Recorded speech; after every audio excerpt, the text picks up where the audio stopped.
Gently close your eyes.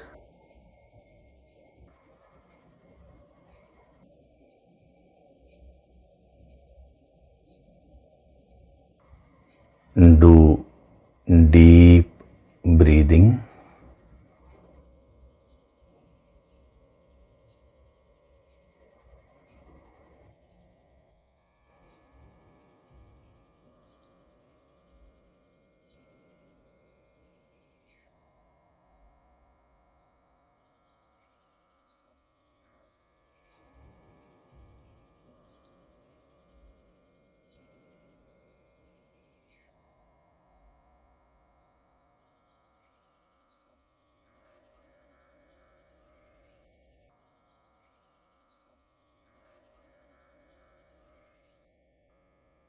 We'll chant Om once together.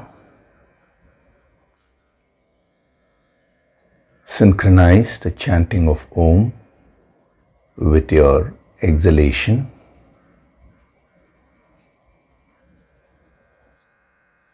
Breathe in.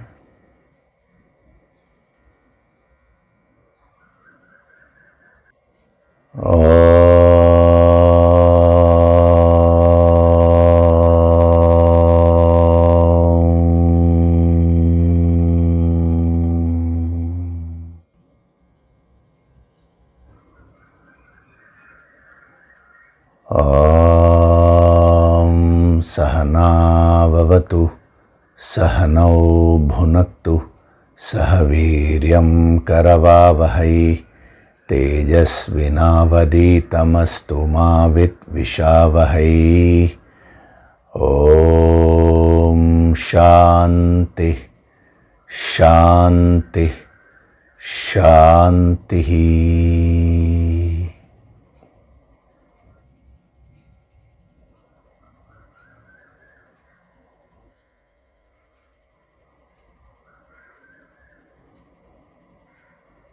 Gently open your eyes.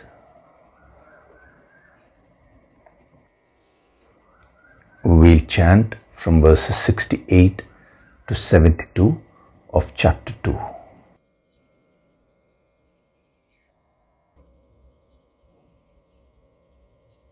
Tasmadhyasya mahabaho, Tasmadhyasya mahabaho, nigrihitani sarvashah, nigrihitani sarvashah, indriyanindriyarthebhyah, indriyanindriyarthebhyah, tasya prajna pratisthita, tasya prajna pratisthita, ya nisha sarvabhutanam, ya nisha sarvabhutanam, tasyam jagati sanyami, tasyam jagarti sanyami, yasyam jagrati bhutani, yasyam jagrati bhutani, sa nisha pashyato muneः, sa nisha pashyato muneः, आपूर्यमाणमचल pratishtham, आपूर्यमाणमचल प्रतिष्ठम्, samudramapah pravishanti yadvat, समुद्रमापः प्रविशन्ति यद्वत्, tadvat कामायं प्रविशन्ति सर्वे, तद्वत् कामायं प्रविशन्ति सर्वे, स शान्तिमाप्नोति न कामकामी, स शान्तिमाप्नोति न कामकामी, विहाय कामान् यः सर्वान्, विहाय कामान्यः सर्वान्, पुमांश्चरति निःस्पृहः, पुमांश्चरति निःस्पृहः, निर्ममो निरहङ्कारः, निर्ममो निरहङ्कारः, स शान्तिमधिगच्छति, स शान्तिमधिगच्छति एषा ब्राह्मी स्थितिः पार्थ एषा ब्राह्मी स्थितिः पार्थ नैनां प्राप्य विमुह्यति नैनां प्राप्य विमुह्यति स्थित्वा स्यामन्तकालेऽपि स्थित्वा स्यामन्तकालेऽपि ब्रह्मनिर्वाणमृच्छति ब्रह्मनिर्वाणमृच्छति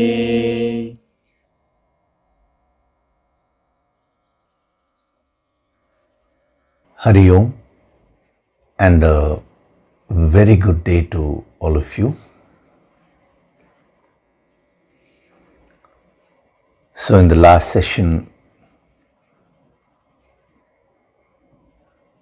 we started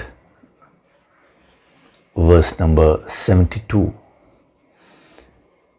which is the concluding verse of chapter 2. Very powerful verse. You know, in some verses, the Master generates the power through certain concepts.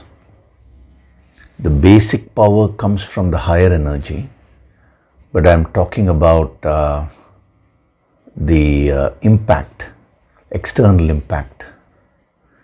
So in some verses, he uses very, very powerful and subtle concepts to create that impact.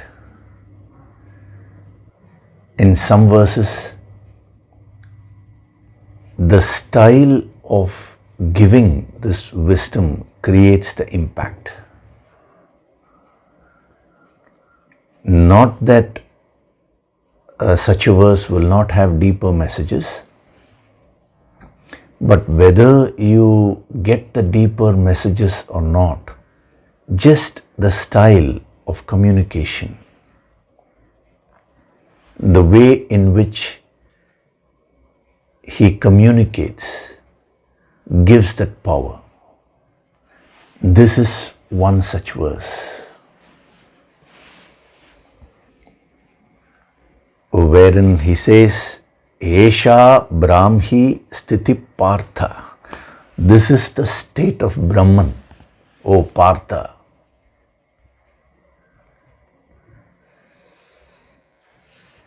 Having attained this, none is deluded. So no one can ever be deluded once he or she attains this. Having got established in this, even at the end of life, one attains the ultimate liberation of Brahman, Brahma Nirvana. So it is a powerful declaration, an authoritative declaration of experience by the Master. So whenever a Master gives a declaration, that generates maximum power. See, in the pre-Vedic times, the Masters used to just make short statements. They are called the Mahavakyas, but they were all statements of declaration. For example, one Mahavakya is Tat Tvam Asi, that thou art, that infinite you are. When the moment I say that infinite you are, we are getting into the explanation. But the actual statement is Tat Tvam Asi. Tat means that, Tvam means you, Asi means are. It is a statement of declaration.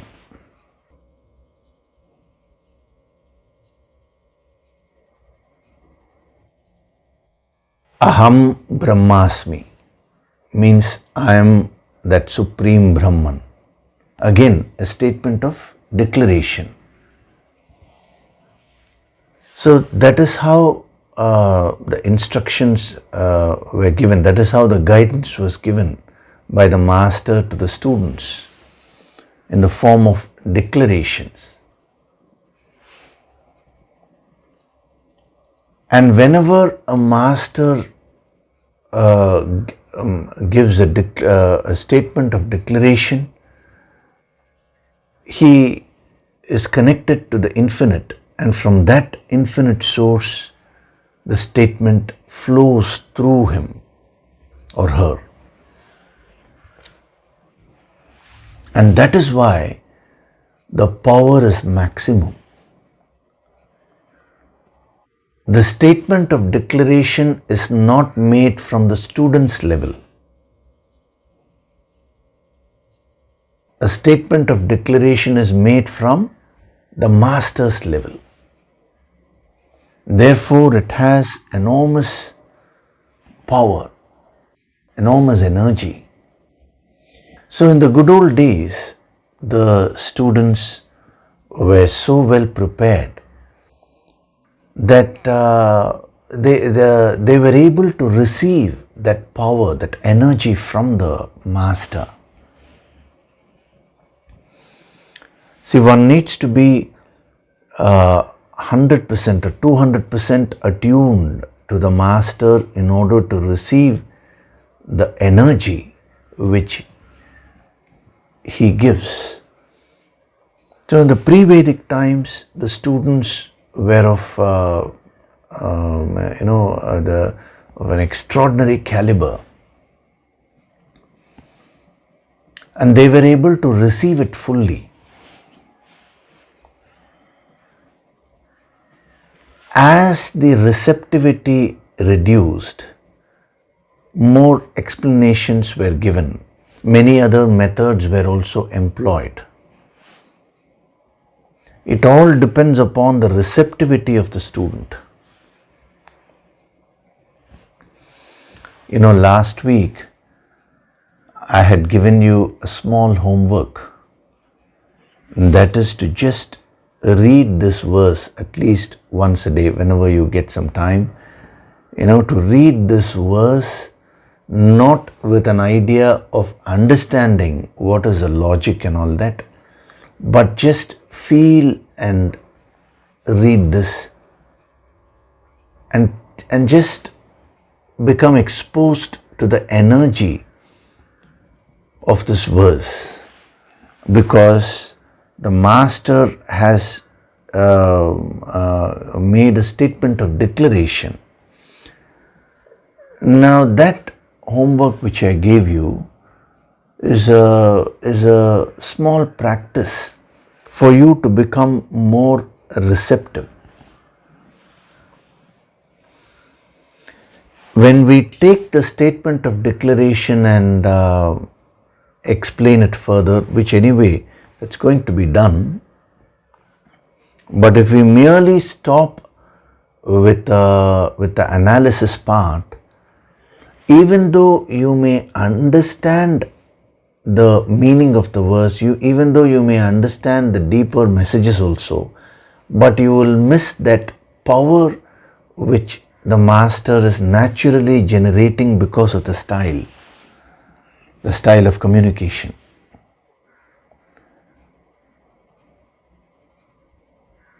So that is why that small homework was given to you. So when you had practiced that, you would have experienced. In case, you found it a little mechanical, don't worry. As you do your sadhana and as you keep gaining this wisdom, your capacity to absorb the energy will have to increase.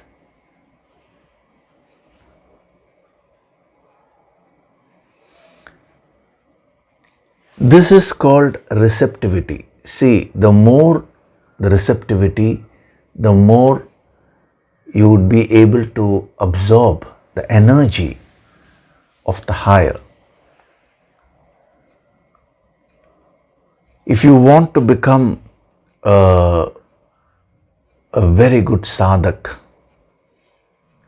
see, only if you become a good sadhak, you can progress spiritually. So how do you become? What are the qualities? I am not getting into all the qualities, but one of the main qualities is receptivity. Receptivity starts off with your capacity to listen. So first you will have to do Shravana, listening to the words of the Master. Then you will have to understand it through manana, through reflection, understand it deeply. Then you will have to do nididhyasana, meditation. You will have to meditate on it, which is what we are doing at the end of every Sunday session, the nididhyasana practice, so that all the seeds of this higher wisdom can be implanted in your deeper minds, in the deeper layers of your mind. And then you should go and practice it. Abhyasa. Abhyasa means practice. So when you do all this, you will begin to absorb the higher energy which the Master is trying to give in many ways. See, the ultimate aim of any master is to transfer the energy, the higher energy, not give mere knowledge or mere emotions or some practical advice. All those are also required. But what the Master truly is something else. And what he wants to communicate is not all this. When I say all this, I mean it cannot be restricted to words and intellection and all that. It's way beyond that. So in order to absorb maximum from these verses, you need to increase your receptivity. So it starts off by learning to listen. Say today people don't have the capacity to listen. So in the pre-Vedic times, when these aphorisms, when these Mahavakyas, the great statements were given to the students, why were they given to the students? Just one statement, and then they used to leave the student for many years alone, for the student to do the tapas and absorb that. The student had such an extraordinary capacity to receive that he was able to absorb the energy behind the Mahavakya fully and sit with it and do the tapas, do the meditation. And he was able to uplift his consciousness. As the receptivity reduced, the masters also started employing various other methods in order to help the student. I told you about the Yuga Parivartana, no? The change of Yuga. So this Yuga is Kali Yuga. So it is said that in the Kali Yuga, the receptivity of the student will be less. And we can see that because receptivity first starts with listening intently. Now that first step itself is gone today.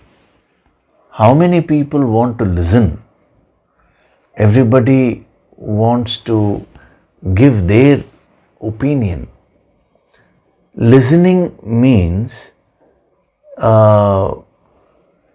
getting attuned to the master and receiving the messages without any preconceived notion.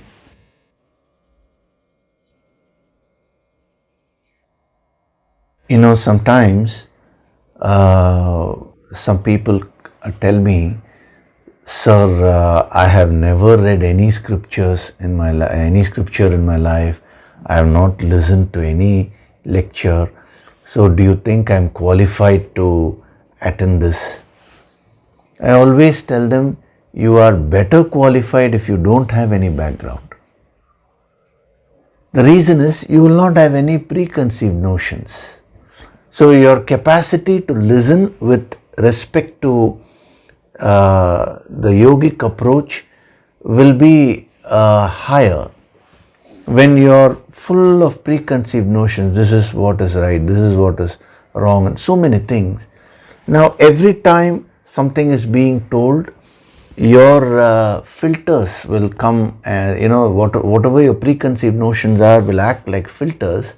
They will be blocks, and when the message passes through those filters, you will be receiving not the full message but only partial messages. So if you want to increase your receptivity, first start developing this habit of listening. As William Shakespeare said, "Give thy ear to everyone," he said. "Give thine ear to all, but few thy voice." Voice means, you talk sparingly. Sparingly means wherever it's necessary. We are not talking about the quantity of talking. Where it's necessary, don't keep giving advice to anyone and everyone. But keep listening and learn. Especially when you are exposed to the yogic approach, this capacity to listen is a starting point. Again, you may ask me, so what is the big thing? When we tune in, we are anyway listening to these expositions. Listening is different from hearing. Hearing means merely through the ears. Listening means your mind should be attentive. You should be in the mode of receiving what the message is. So when your receptivity increases, so you should practice that. First listen, receive, then you do the manana, reflection, and then I have given you the sadhana of writing down the points that further reinforces this wisdom. It increases your receptivity, it increases your clarity. You go out and practice. Through this process only, your receptivity will increase. You will start absorbing the higher energy. So when your receptivity is maximum, then the master will use this method of declaration, like what these great masters did, by giving the Mahavakyas. An assertive declaration. When the receptivity is very less, there is no point in making a statement of declaration, because the student will anyway miss the point. It will not create that necessary impact. Rather, the student will mistake it for ego. See, when a student is not attuned to the master, what will happen is, when the master is assertive, when the master declares, there is a chance that the student can project his or her mind on the master and may conclude that, oh, why is he being so egoistic? Is he being egoistic? Those doubts can start coming. That is why the surrender and receptivity are two important qualities which as a sadhak you should develop. So Arjuna himself has started the process of surrender. We saw it in this chapter only. He said, you guide me, Krishna, I am thy disciple. So that is the starting point. So as the surrender increases, Krishna gets into more of declaration, especially when we go to the Vishwarupa Darshan and all that. It is pure declaration, not subject to questioning.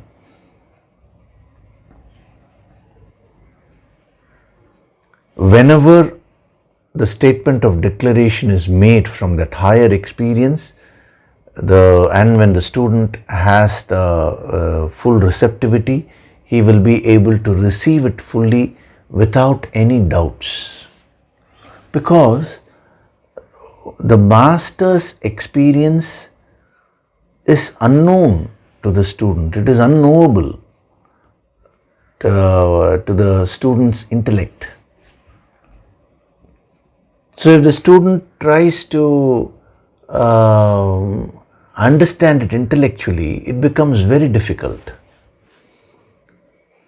That is why I'm saying you need to develop this habit of directly receiving the higher energy. When the receptivity reduces, the masters use various other methods. For example, they may give suggestions. See, when the student is not so much attuned, when the receptivity is very less, the masters usually give this wisdom in the form of suggestions. Because more than a suggestion, it may hurt the student's ego. As the student evolves, the master employs higher and higher methods. Sometimes the masters make requests. I know many masters who request the students to do their sadhana, whatever it is that they are asking them to do. They say, I request you to do that. It is very interesting because what is the necessity for the master to request the student? It is for the student's benefit only. If the student does a sadhana, what is the master going to gain? Nothing. It is just out of infinite love and compassion that the masters employ these various methods. It's very inspiring. So sometimes for the benefit of the student, when they find that the ego is very strong, which means, see, whenever the ego is strong, there will be a strong resistance also. The ego does not want the higher wisdom. So the master puts it in a form of a request. Somehow or other, the focus of the master is to uplift the student, and sometimes in the form of suggestions. Sometimes the master may analyze. When we come to the third chapter, we'll be seeing that very many ways Krishna employs in order to goad Arjuna to action. The different psychological methods or tools which Krishna employs in order to communicate the message to Arjuna that you need to get attuned to the higher energy, but you have to start performing your duties. When we come there, we'll see it is very, very interesting. Sometimes the master may make an emotional appeal. It all depends upon what is the level of receptivity of the student. And sometimes the master may become very assertive. He may make a statement of declaration. If the student is judgmental, then the master will not employ this method. Because invariably the student will think it is ego. See, this sounds like ego only. This is the state of Brahman, O Partha. Either a person should be highly egoistic to make a statement like this, or a person should have no ego at all to make a statement like this. Two possibilities you have. And when the receptivity is less for the student, when the student is very judgmental, then he will interpret this as ego.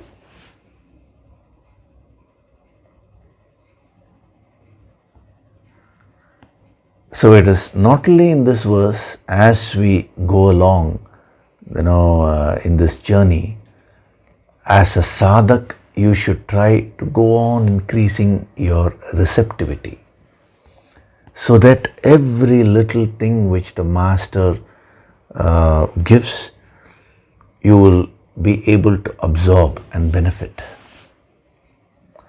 Again, remember this.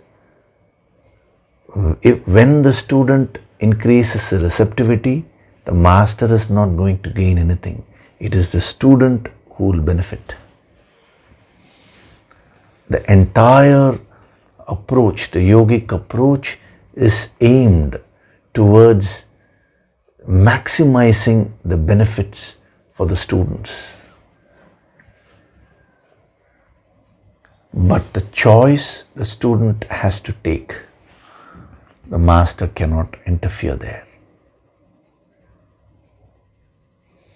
So obviously, Krishna is seeing a certain amount of surrender in Arjuna. Otherwise, he will not make such an emphatic statement. The statement of declaration is also employed by the master sometimes, like what Krishna himself is doing, to establish himself to the student. Because see, what happens is,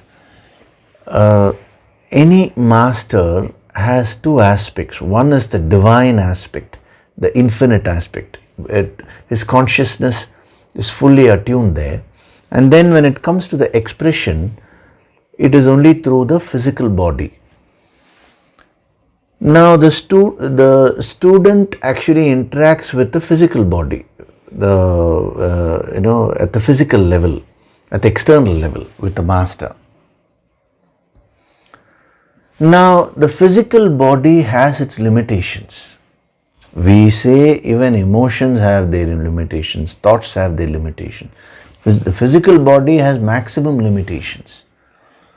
So it is not possible for the infinite to express through the finite equipments 100%. So certain human errors are bound to be there for anyone.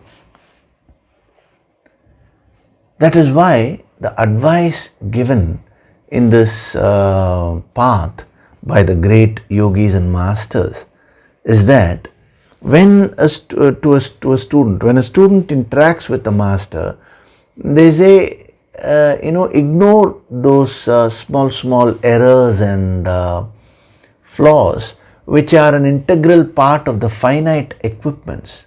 Rather focus on the infinite energy which a master is attuned to.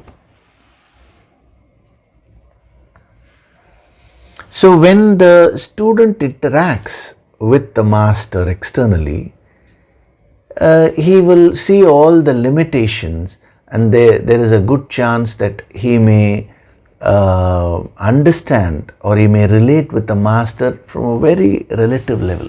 That is that is what had happened to Arjuna.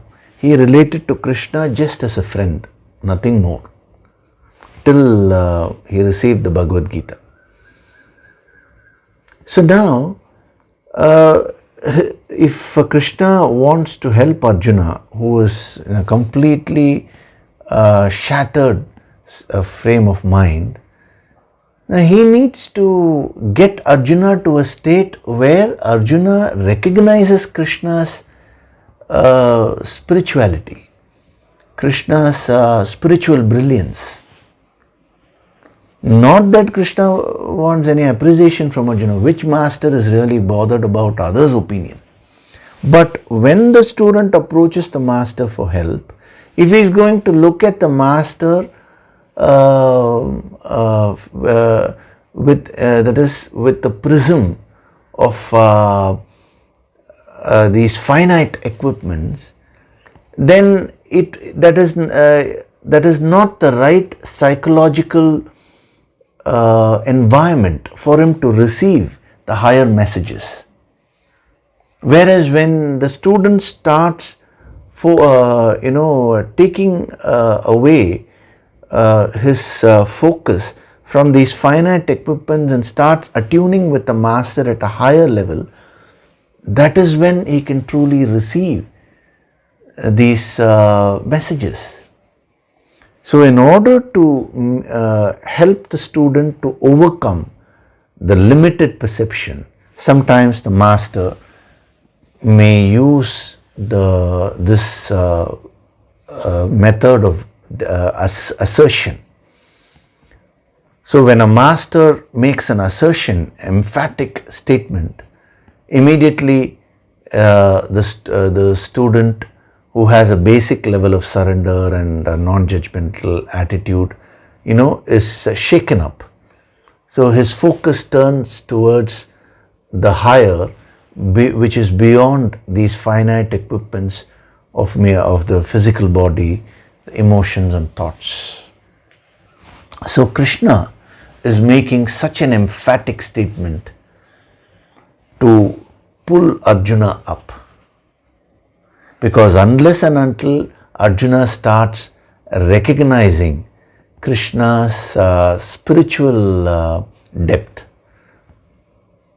he will not be able to receive the advice which Krishna will be giving later on. Actually, from the 3rd chapter itself, Krishna starts giving very many messages and personal advices.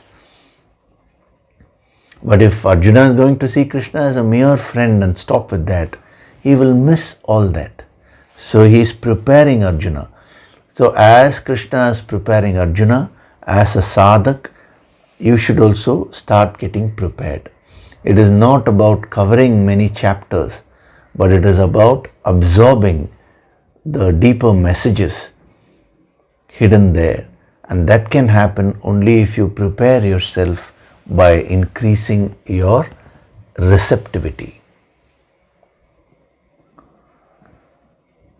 So, this is the state of Brahman, O Partha. Now, I told you a person who has ego will also be very, very assertive. A person who does not have ego also may be assertive sometimes.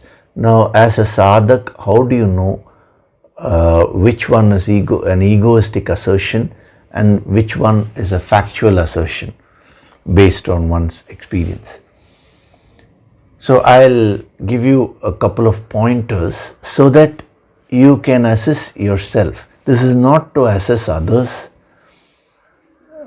Yes, if you're dealing with others on a day-to-day basis, it is good to assess. But otherwise, there is no necessity to go and keep assessing everyone and anyone with whom you're not going to interact at all. So be a little careful there.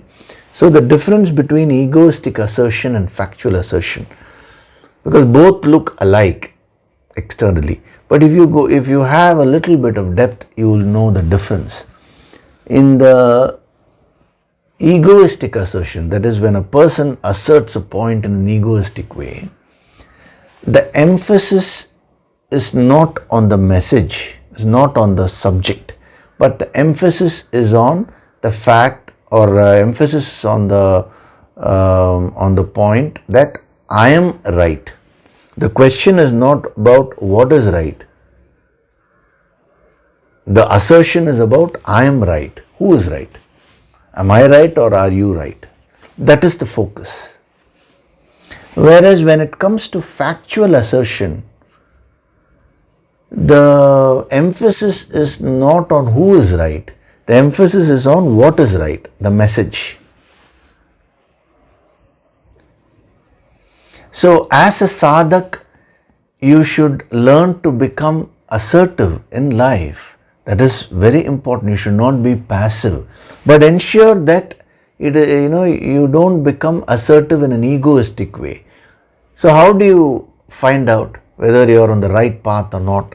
Just see, whenever you are making a point, is your focus on proving that I am right, or is your focus on the topic, the message? Is your focus on what is right?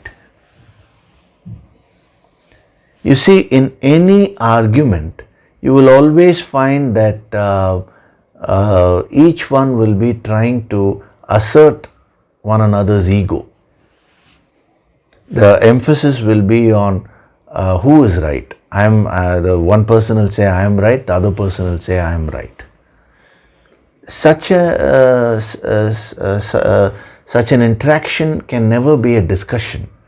It will become an argument, and sometimes when the ego increases a lot, the argument can become a very heated argument, and it can even lead to the relationship, the breaking of the relationship between two individuals. So as a sadhak, whenever you are making statements, especially in many places you may have to assert and say, otherwise you will not be able to function. So ensure that your assertion is not an egoistic one. This is the simple way of finding out. Are you trying to somehow establish that I am only right? Or are you trying to emphasize on the point? Because if your emphasis is on I am right, then you will not be open-minded at all. You cannot have a discussion thereafter. An assertive person, that is a person who asserts in a factual way, will no doubt be very assertive, but he will also be open to discussion. We see that in the Bhagavad Gita. See, Arjuna asks a lot of questions. In one of the chapters, Krishna says you need to control the mind. You have to gain mastery over the mind. To which Arjuna says, Krishna, that is impossible because the mind is so deadly. Krishna doesn't get angry just because Arjuna says it is impossible. He is open to discussion. He says, no doubt it is very difficult, Arjuna, but don't say it is impossible. It is definitely possible. And when he says it is possible, he is talking from experience, and that has the power. So immediately Arjuna absorbs that. So whenever you make an egoistic assertion, you will not be ready for any discussion. There will be no open-mindedness. Whereas a factual assertion, whenever you make a factual assertion, you will be open-minded. Whatever you're presenting is always subject to discussion. If others have clarifications, you're very much willing to clarify. So this is one pointer. I'll give you another pointer also. Whenever the assertion is made in a very egoistic way, it it creates a lot of negative energy. It threatens the other person. The other person's reaction also will become negative. It will not have a calming effect on the other person. It will agitate the other person. Whereas whenever you make an authoritative statement of declaration, that will create a lot of positive energy in the other person. It will give a lot of confidence to the other person. Here is a person who genuinely knows. That confidence will start building in the other person. It will inspire the other person. A statement, a statement made from the ego, that is the egoistic assertion, will reduce the confidence in the other person. Actually, the other person will want to run away.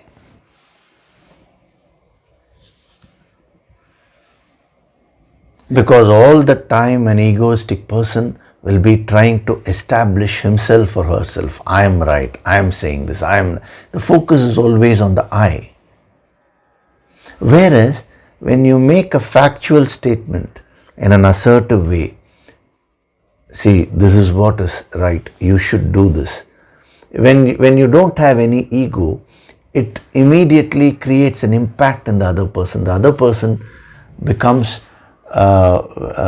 very, very positive and confident, towards you. That is, the other person starts trusting you more. So these are a couple of pointers which I am giving you, based on which you can easily find out whether the statements which you are making in life are that of ego, or are they just factual statements like what Krishna is making. So Krishna is making a very emphatic statement, but he is just being factual. His statement of declaration is not meant to hurt Arjuna. Whenever you make an egoistic assertion, the motive is to hurt the other person by forcing your opinion on others. Here, there is no forcing. See, this is what is the truth. Now it is your choice. If you want, you take it. If you don't want, you don't take it. That is up to you. But this is what is the truth. There is a calmness about the master's statement of declaration, whereas an egoistic assertive statement is riddled with so much of agitations. The person who is making will also be agitated. The person who is receiving also will become agitated.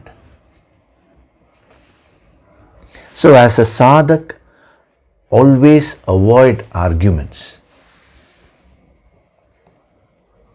A great thinker, he said, the best way to win an argument. Someone asked him, what is the best way to win an argument?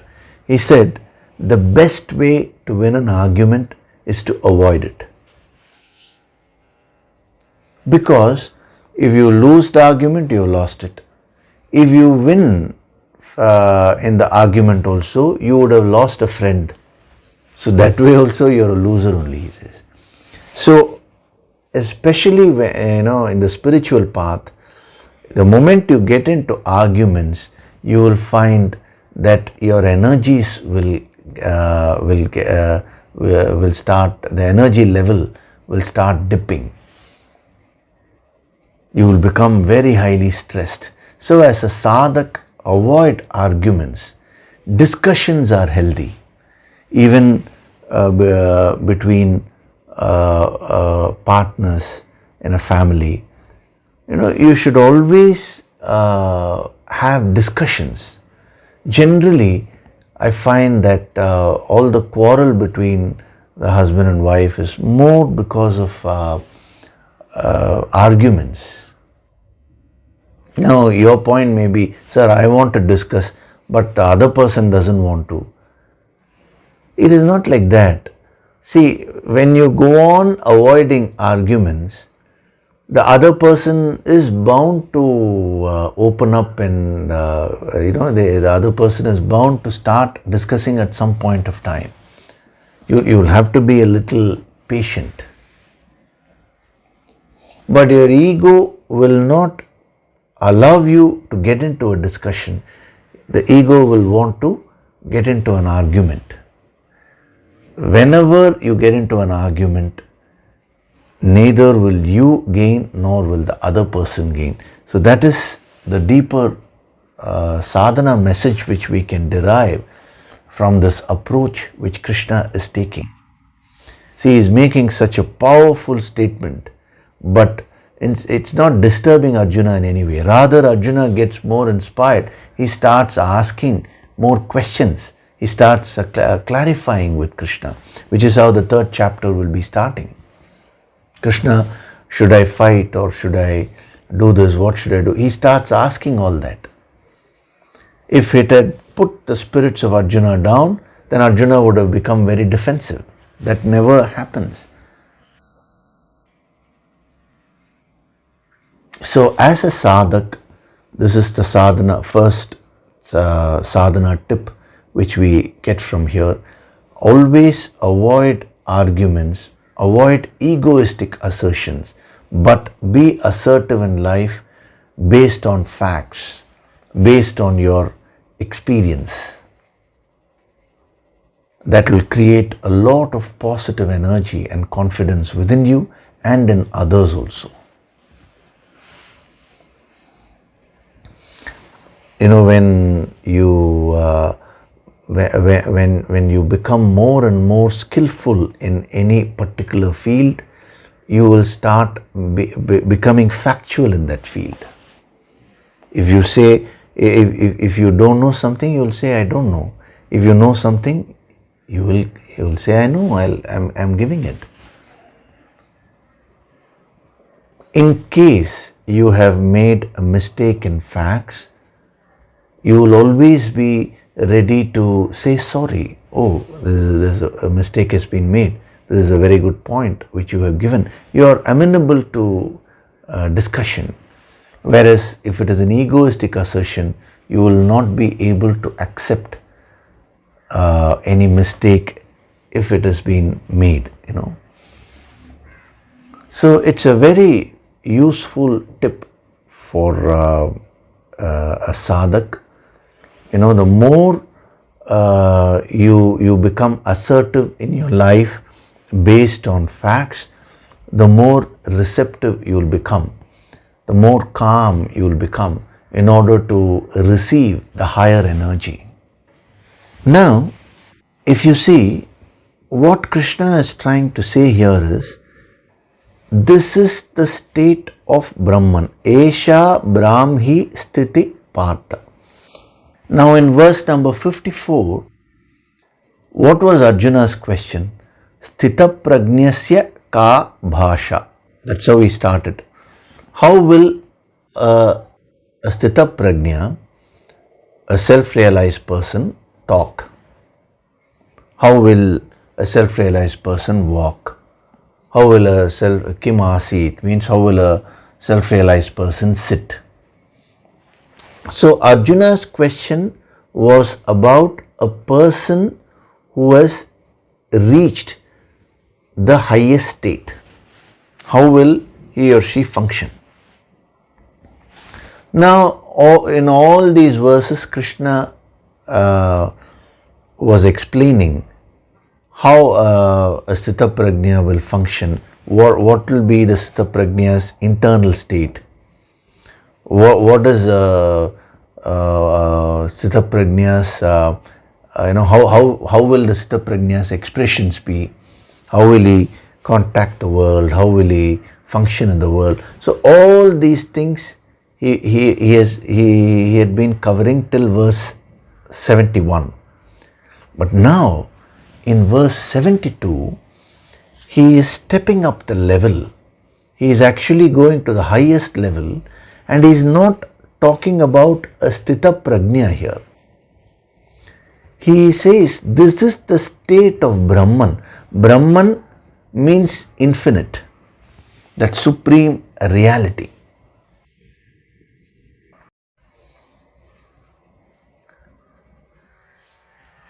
Arjuna asked about a person who had reached that state, Sthita Prajna, who was steady in that wisdom. But here, Krishna is talking about that ultimate infinite state, not about any individual. At least in the first statement when he says, Esha Brahmi Sthiti Partha. Now, why is Krishna doing that? There is a very, very deep message embedded there. See, when we talk of a Sthita Prajna, it is only from a viewer's standpoint. You are seeing an external person and you say, here is Sthita Prajna, now how will he talk, how will he walk and all that. But truly speaking, Sthita Prajna is not a personality. See, the moment we talk of a person, there is an individuality. Whereas a Sthita Prajna is one who has expanded the individuality and merged with totality, merged with the infinite. So thereafter, there is no individual person there. It is all Brahman, it is all the infinite. So when we talk of Sthita Prajna, that itself is still from a relative level only. It is not the absolute level. From the absolute level, there is no Sthita Prajna or a non-Sthita Prajna. It is all nothing but Brahman and Brahman alone. That supreme reality, that God principle, that supreme power which is present everywhere. It is present in each and every cell of your body. It is present in all your emotions. It is present in each and every thought which you are generating. It is present far away in the outer space. It is present deep, deep within in the inner space. Everywhere it is that supreme reality, Brahman, which is pervading. It is all pervading. Then where is the question of Sthita Prajna? Whether a person is a Sthita Prajna or not. A person, see, there is no recognition of a person as an individual. This is a very high level which he is talking from. There is Upanishadic level, See, when you say, I want to become a Sthita Prajna, that is good for a start. But if you were to analyze it a little more deeply, there you are defining a Sthita Prajna as an individual. So today I am this and I want to become a Sthita Prajna, a pure individual. There you are still conceiving yourself as an individual only. There is an element of ego there. Whereas here he is smashing even that little bit of ego which is present, and he says, this is not the state of a Sthita Prajna. Arjuna, you are asking about a Sthita Prajna, but this is the state of Brahman. Till you experience Brahman, the individuality is there. But once you experience Brahman, from the person's standpoint, he has merged with the totality. There is nothing but the infinite.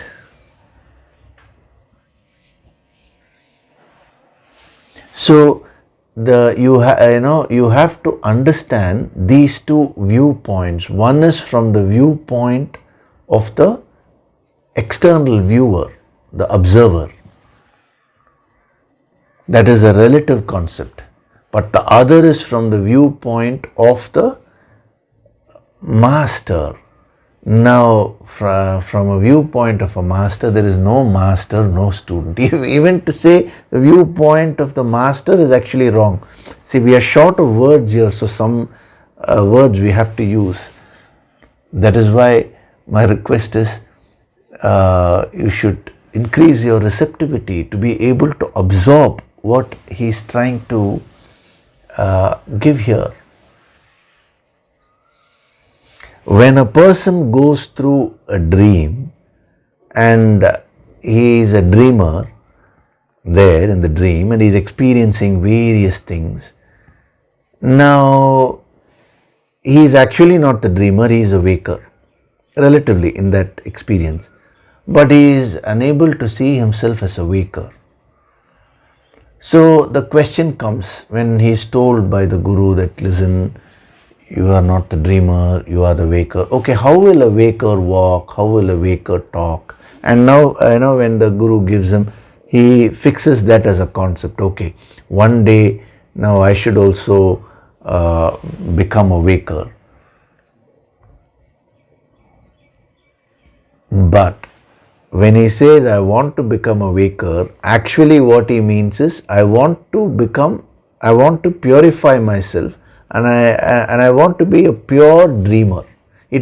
See, his conception of a waker will be a purified form of a dreamer only. He cannot conceive what the waking state is. So when you say, I want to become a Sthita Prajna, what you mean is a better version of yourself. It's only to that extent the mind can conceive. But now Krishna is stepping up the level. He says that is not enough. It is not enough if you say, I want to become a Sthita Prajna. That is good for a start. But he says the highest goal, the highest experience is not about any personalities, is not about any individual, is not about any master, any personal God or anything. It is that supreme state of Brahman, the infinite.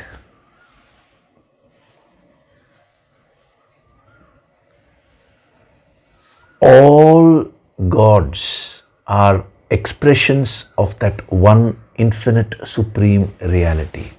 Why only gods? Every aspect of this world is an expression of that supreme reality. When King Janaka gained this wisdom from sage Ashtavakra, Ashtavakra gives him the highest wisdom. Janaka receives that, and he also, he becomes a Sthita Prajna, and he also gives out the wisdom. He talks about the highest state. After a while, he realizes that it is a waste of time talking about a Sthita Prajna, that is a person who has realized and God and all that. He says, what is more to say? And the scripture ends, abruptly. But that abrupt ending is meant to create the deeper quest in the sadhak. It may be an abrupt ending there externally, but if a student is tuned in properly, then that will become the beginning of sadhana, the internal deep sadhana for the student. So, from a relative level, if you want to become better, if you want to purify yourself, all that is fine. But remember, all that is only a preparation. From the ultimate standpoint, there is neither the student nor the master. There is neither this God or that God. There is no God or goddess. Nothing. It is nothing but the infinite supreme reality, Brahman.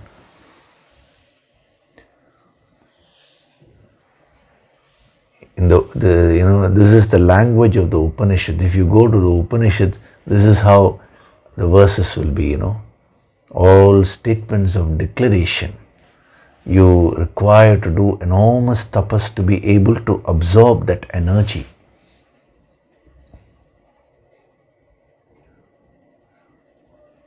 So even before Krishna tells Arjuna from his level that, listen, you're asking about a Sthita Prajna, I am myself standing here. He doesn't say all that.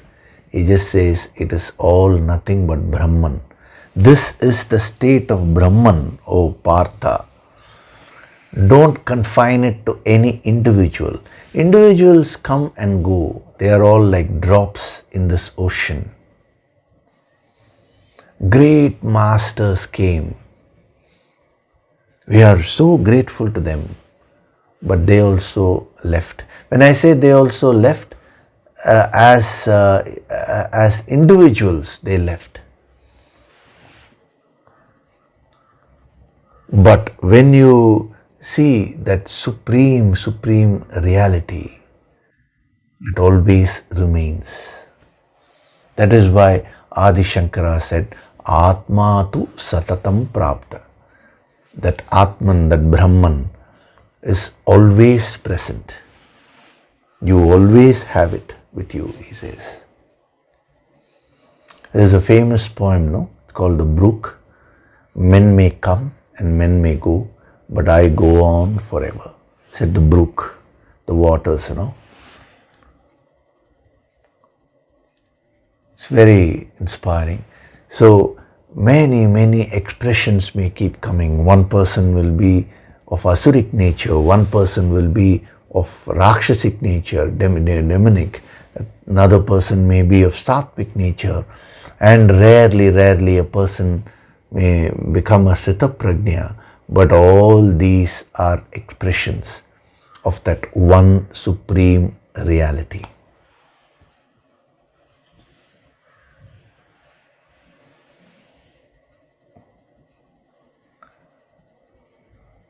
See, this level is so high that he's smashing, it looks as if he's smashing the concept of Sthita Prajna, but actually he's not doing that. He's expanding it fully to the infinite level and then leaving it for you to absorb. So becoming a Sthita Prajna is like it is you trying to become a Sthita Prajna is like a salt doll trying to become one with the water. A salt doll which tries to become wet.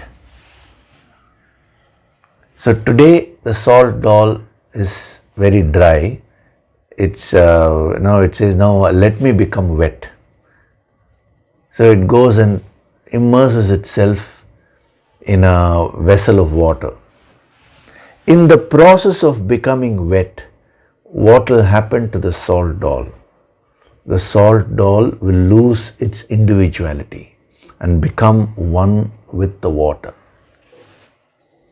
So in the process of becoming a Sthita Prajna, you will completely lose your individuality and you will gain the totality.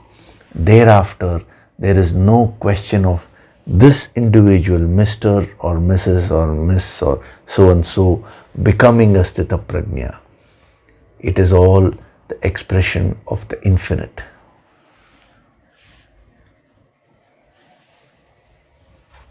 So this is the state of Brahman. O Partha, Esha Brahmi Sthiti Partha. It is not a Sthita Prajna I am now talking about, Arjuna. A Sthita Prajna has actually refers to a person who has actually dissolved his or her individuality with the totality. So thereafter it is all nothing but Brahman and Brahman alone. Just imagine, supposing you go into the ocean and you go deep into the ocean, and then when you look around, what will be your experience if you can just imagine that? Just nothing but water and water everywhere. The thought that I am existing will not be there.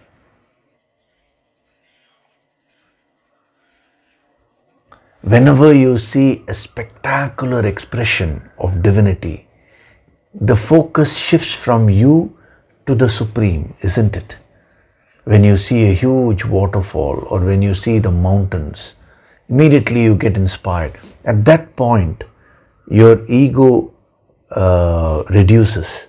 You're no longer interested in yourself. You become inspired with something beyond you, which is more in tune with the totality.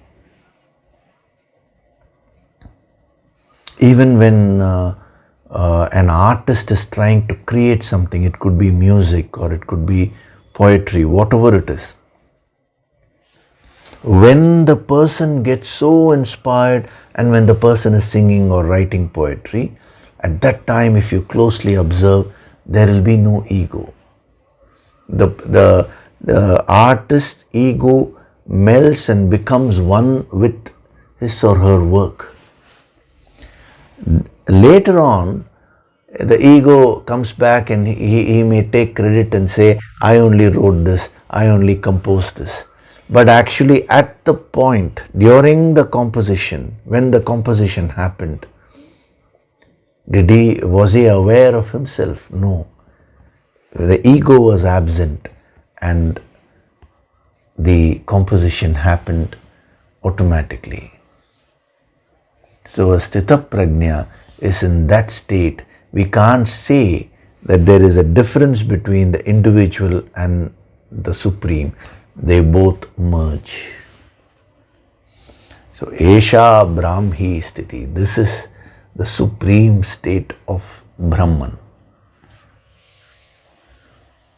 If only you can attune to this even a little bit, your entire personality will get purified, See, when you see the vastness of the infinite, then you will start seeing the limitations of your pursuits. We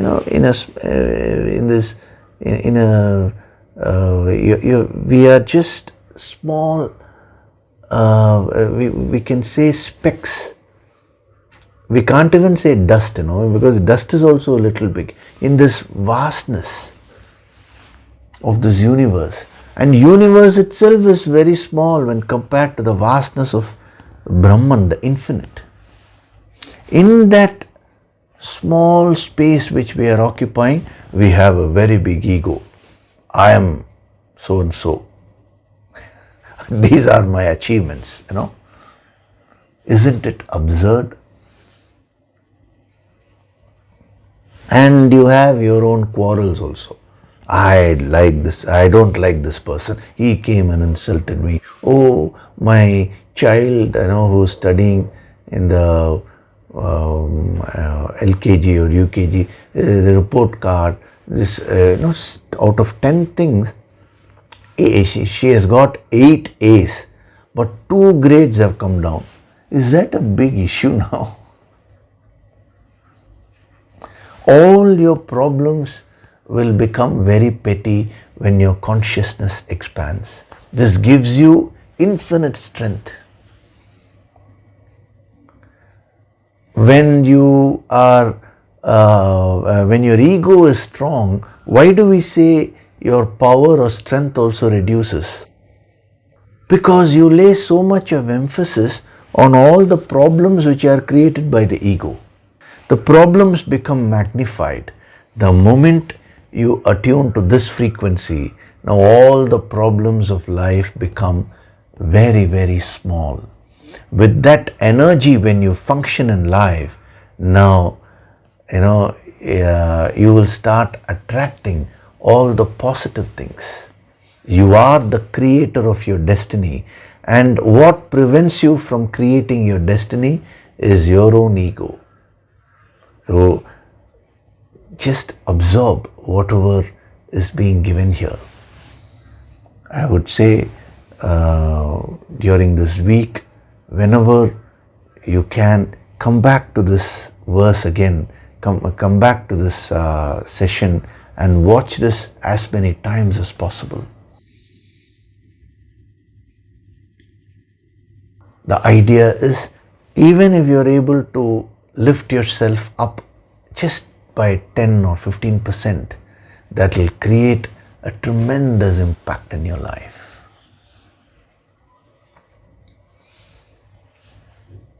Okay, so we'll stop with that today. We'll continue into this verse, our journey into this verse in the next session. See, every verse itself is like a journey only, isn't it? That is the beauty of this yogic approach. So before we do the meditation, I will take up one question.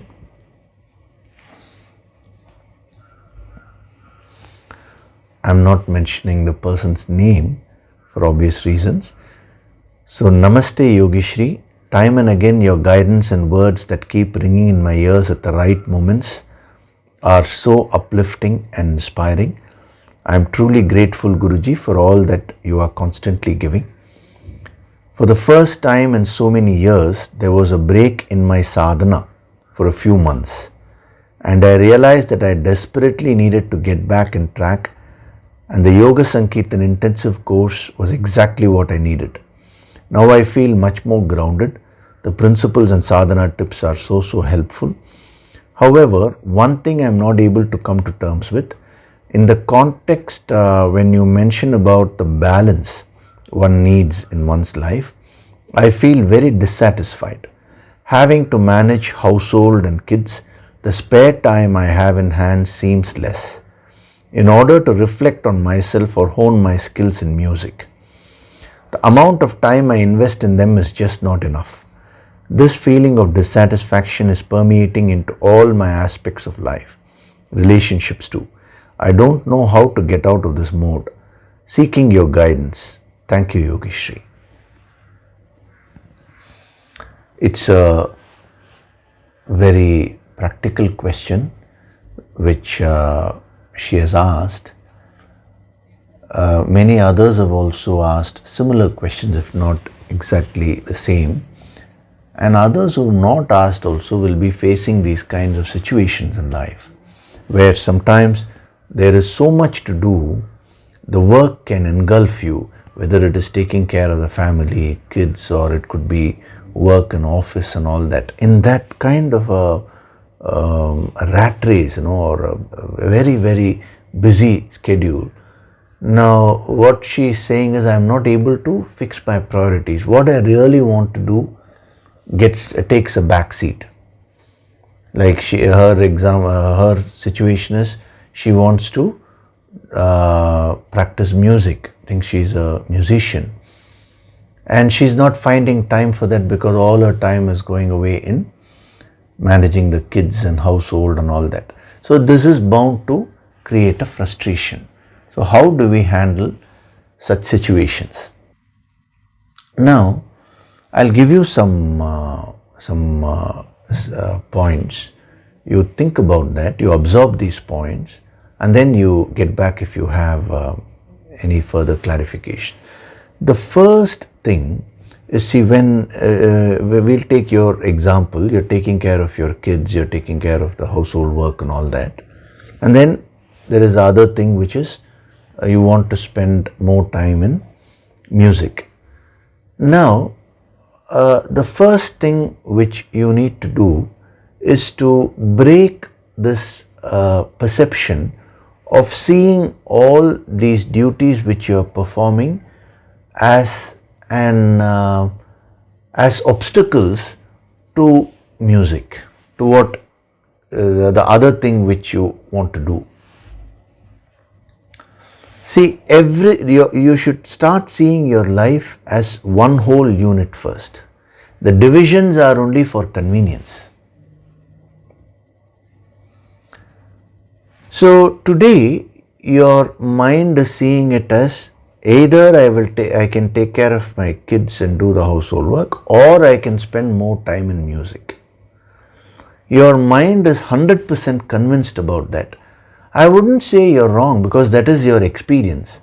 But trust me, when you change your perception, instead of seeing them as obstacles towards what you want to pursue, see them as aspects of your life. See, everything put together is only life. Nothing, no two aspects of life are actually contradicting each other. You have to first get into that perception. This first step is the most difficult step, because your point will be, sir, how is it not a contradiction? I am taking, I have 2 kids and the kids are running here and there, I am taking care of them. That is why I am not able to find time here. I agree with you, but my request is kindly try to absorb this point which is being said here. When you see it as a contradiction, your mind will become stressed, which is what is happening now. You will become very frustrated. When your mind becomes stressed, your capacity to finish your work will become less. That is, you will start taking longer time to complete your tasks. If you want to get some time in order to pursue music, you need to complete your other tasks within a lesser time, isn't it? See, time is 24 hours for everyone. That is not going to increase for you. So within those 24 hours, you want to do one more activity. How can you do that? The only logical way is either you will have to cut off certain other activities. That also I'll come to. But these activities like taking care of kids, household work and all that, those are all your duties. That is why you're doing. You yourself are considering them as a duty. So how do you get time there? By completing those tasks faster. That is, whatever you're able to do in 2 hours, let us say you're able to do in 1 hour, then you will get that extra time in order to practice music. But when your mind is stressed, you will not be able to function productively. So the first thing is you need to calm your mind. That is where the Yoga Sankirtan sadhana will help you. You're saying, I lost touch with the sadhana. That should never happen. If that happens, then nothing can be done. So basic is the Sunday discourses, the daily Yoga Sankirtan sadhana, that you need to do. That will give you the calmness of mind. Along with that, start thinking on these principles. Don't see these activities as obstacles to what you want to do. Then you will not enjoy doing them. They will become a drudgery for you, and your productivity will drop, as a result of which you know what you can complete within a certain amount of time, you will take more time to complete. Whether it is cooking or whether it is taking care of kids, let it be anything. Accept the realities. This is a certain phase of life and these are the things which I need to do. I accept them 100%. I am going to enjoy doing them. The moment you bring that spirit and you also do your Yoga Sankirtan sadhana, you are watching these Sunday discourses, you will gain that higher energy, you will receive that. Your mind will calm down and invariably you will be able to find that your skill will start improving in that area. What you were able to do in an X amount of time earlier, now you will be able to do much more faster. That is how you can get time for your other activity, which is music in your case. This is number one. Number two, you should also make a list of what all you're doing from morning till night and try to see those activities which are time wasters. I'm 100% sure that there will be at least 25% of your activities which even if you don't do it does not matter in life. Now tick all of them and remove them from your daily schedule. The more you do that, that extra time you will get in order to fulfill your goals. So practice these two tips. Number one, calming your mind to increase your productivity in whatever you're doing. That will give you more time. And number two, see all those extra activities which you may be doing today, these unnecessary activities, and remove them from your schedule. Until you do all this, that is, this is a process which I have given you. What can you do? Whenever you get a little spare time, invest that in music. You may say, no sir, with all the work I am feeling very tired. That is because of the stress only. That is why I gave the first point. The more you start enjoying what you're doing, you will keep your energy reserves in spite of working. Your mind will never get tired. Whatever your physical tiredness is, that will go away through your basic sleep. And then in the Prana Tattva program, I gave the initiation to a special kind of breathing. So all that, when you practice, your energy your energy reserves will go on increasing. So you will not feel tired mentally. So whenever you get some spare time, just start investing that time in whatever you're doing. So today your approach is, these things are there, as the result of which I am not able to practice music. So it has become one of complaint. So what I'm asking you to do is, instead of seeing it as a complaint, now see all these things as a part and parcel of life. These are all realities. Now let me fulfill my obligations there in the best possible way. The moment you get into that attitude, you will drop that extra value which you will have for all that. You will be surprised. You just practice this and see, because many others have also tried it and they have said it works miracles. Out of 10 things, even when taking care of the kids, you may be doing, let us say, 100 things. 50 to 60 of them may be necessary. Remaining 30, 40 may not be required. You may be getting worked up, and you may be doing so many unnecessary things. You will gain that clarity and you will start dropping all of them. Another lady also asked me a similar question. She had given birth to twins, and it was a big problem for her, no time for anything else. She practiced this, and the moment she did it, within a week, she got about 50% extra time, which she started investing in whatever she wanted to do. So try these, but don't leave the sadhana. If you leave the sadhana, if you get disconnected, then it's not possible to give help. But do the basics, the sadhana, keep to that and practice all this. If you have any further clarifications, do send them. I will definitely answer. Okay, so now we'll do meditation. Gently close your eyes.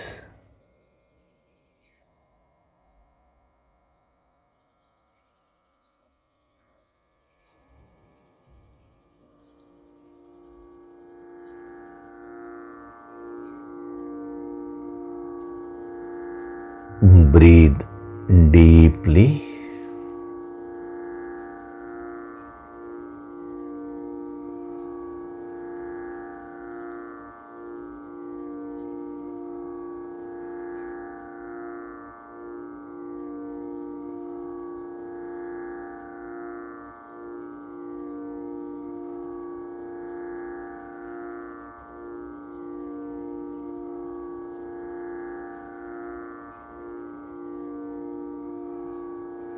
Feel the divine vibrations.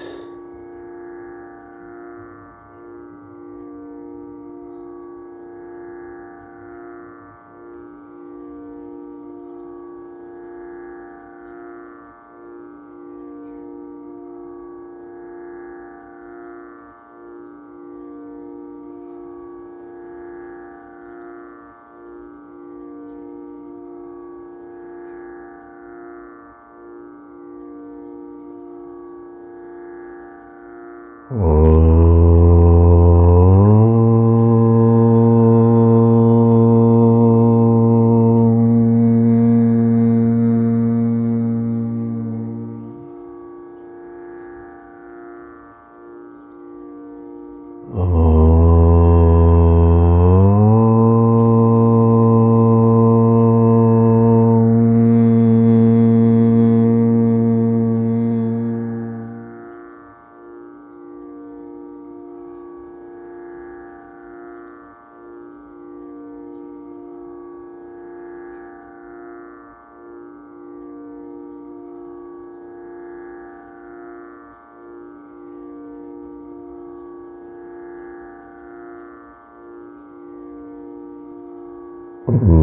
every breath, I am going deeper and deeper into myself.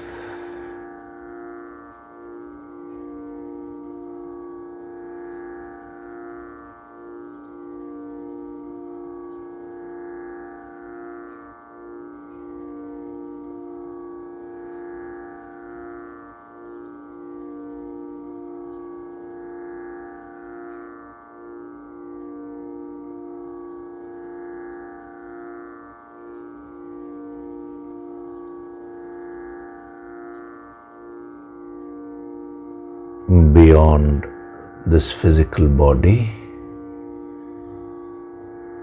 beyond these various emotions, beyond these various thoughts, lies my real self, the supreme, infinite reality.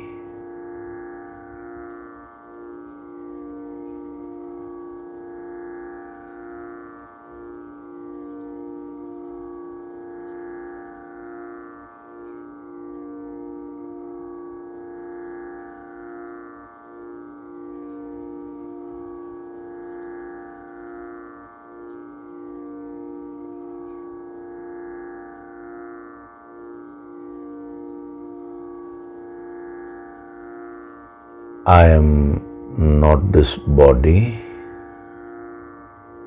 I am not this mind, I am not this intellect,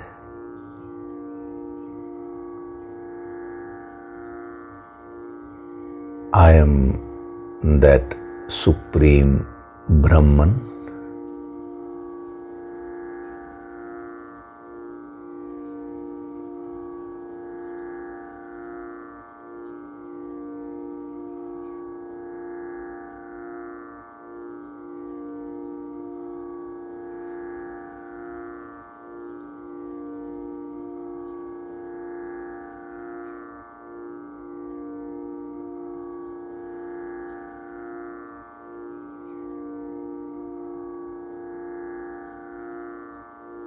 I am Swayam Prakashit, self-illuminating.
Offer your gratitude to God Supreme.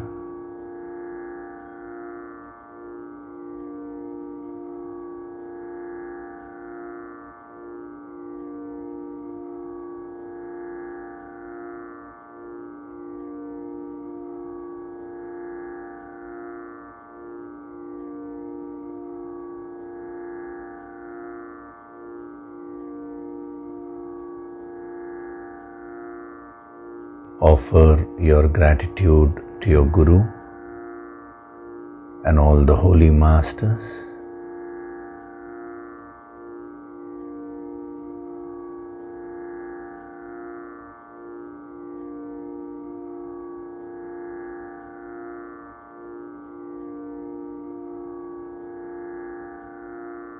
Slowly come back. Wriggle your fingers, your toes. Rub your palms together to create a warmth.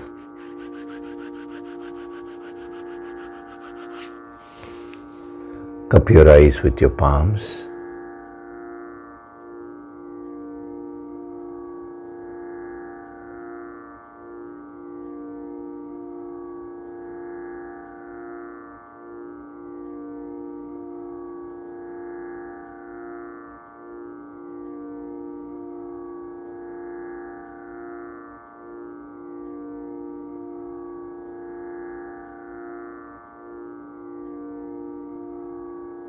Gently rub your eyes, your cheeks, forehead, top of the head, back of the head and neck. Slowly open your eyes.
Welcome back.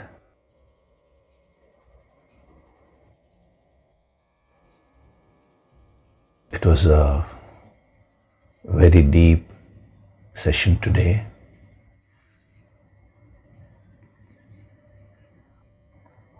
These verses, these sessions are meant to increase your inspiration. So if you follow this up by doing your sadhana regularly, the effect that it will create in your life will be tremendous.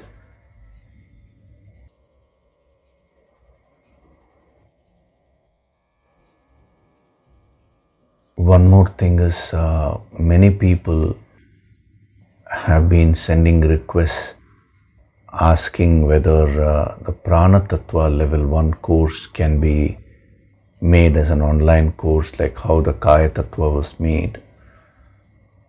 I will look into the matter, because these are empowerment courses. They cannot just be made online. I need to sit and energize it. Even the Kaya Tattva, it took many months for me to energize that. Prana Tattva level 1 is required if you want to do the further higher courses, like the future we'll be doing the Prana Tattva level 2. That is the Nadi Chakra Sharira, the chakras and all that. And then we'll be going into further higher levels. So if you don't do the Prana Tattva level 1, then it will not be possible for you to straight away, absorb the energy given at further higher levels. So I understand that. At the same time, some sadhaks have written that they got caught up with some work schedule, as a result of which they decided not to do at that time. They assumed that this will be available online. Now, kindly don't assume these things. See, I'm not deciding intellectually on these things. Whatever comes in meditation, that is what I do.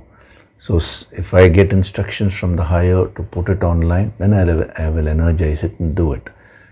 So don't assume these things. When you have an opportunity in front of you, you should immediately make use of that. If your priority is on other things, then how will you be able to gain the higher grace? If you have missed it because you didn't know that the program was there and all that, that is a different matter. But otherwise, many sadhaks have said, I missed it because I had to travel. If you have to travel, so what? There are several other sadhaks. They maximum you try not to travel during that time, but something unavoidable is there. Means even while traveling, they did the course. It's not that entire 21 days you'll keep on traveling. Wherever they went, see, this is an online program. They attuned themselves and they completed the course. So where there is a will, there is a way. So in future, don't miss opportunities. Sometimes you may not get such opportunities again. So that is why you should be careful about the mind. It will play tricks. See, these are all such great truths which are being revealed to you. So more than this, don't expect it to be done at your convenience. Already things have been relativized to a good extent. More than this, you should be willing to sacrifice and gain this wisdom from your side. That tapas is very much required, that commitment. Anyway, regarding this Prana Tattva level 1, I will definitely look into it. Once the thing is energized, we'll see about keeping it as an online course, how it needs to be kept and all that. I'll have to look into it. Okay. The other thing is, in July, we'll be having the Guru Purnima session. So we're very fortunate that this verse, verse number 71 and 72 have come up just before that. So these are all the preparation which is being done. There's going to be a lot of higher energy which will be invoked. So these will prepare you to receive maximum energy and benefit. So follow it up, complement this with your regular sadhana, yoga sankirtan sadhana. That is extremely important. Okay? So thank you very much. I'll see you in the next session. Hari Om.